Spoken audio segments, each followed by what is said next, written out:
interesting looking at the ministry of Jesus, which he began on his own. Then he recruited the 12 apostles. Then later he recruited the 72 disciples. This is Roger. I'm from the MSC Mission Office, and you're with Mission Alive. This was the pattern of the life of Jesus, that he would reach out and recruit others, call them into his company, in a sense educate them, train them, and then send them out to do their work. So the 72 particularly, they went out and they came back all excited about what had happened, and so it goes on. So that just came to mind this morning because I got a report in about the progress of the Afghan refugees out at Campbelltown and around that area. Our man from the office here, Project Officer Sean, has been involved in that. And this has grown, the network has grown. We had a contact from one man from the Independent Humanitarian Advocacy Group. The man had worked in Afghanistan, knew many of the people that were coming over, knew the situation, and wanted to help.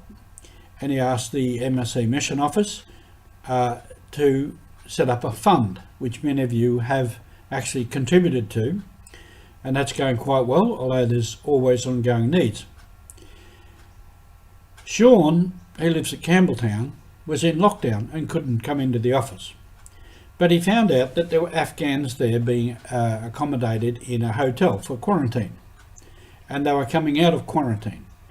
So he went with one of the parishioners to meet them and just took some food to them. And then they said, "We're cold, we need clothes." And so he went through the social justice system there in that area, Campbelltown Parish, and the response was overwhelming. People brought in clothes and all kinds of things, cash, money, and then from there he got a group of people to help distribute them. Another group of people helped to sort out all the clothes into different categories.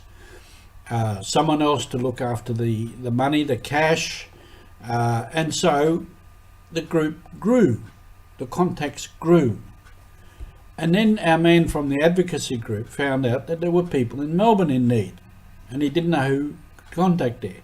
So I asked one of our MSC priests in Melbourne, and he gave me a contact there, and through that contact we were able to spread the network. And then I sent some information about the Archdiocese of Melbourne and their social justice groups and organisation, and through there you got a contact with the sister, and so it's grown, and we've had a further contact with an Afghan woman down there who was working for Afghan women, obviously. So the network continues to expand, more people become involved, and in that some people simply make friends with these refugees and are able to show them around the streets, show them how things work in Australia, and just by being a friendly face, and by showing some concern, that can help people to settle in enormously.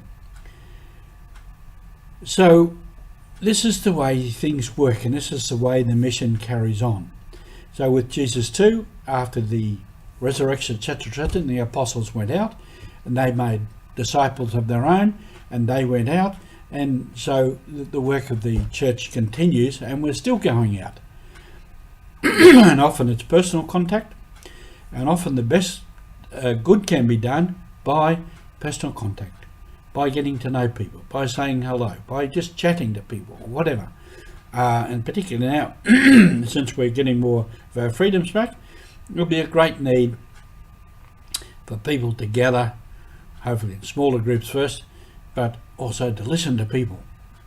Listen to what their experience has been, particularly if they've found it difficult, if they've had bad experience. This is how the network continues. And if we listen to somebody, they will be more inclined to listen to somebody else. So the mission is very much alive, and thank you for being with us.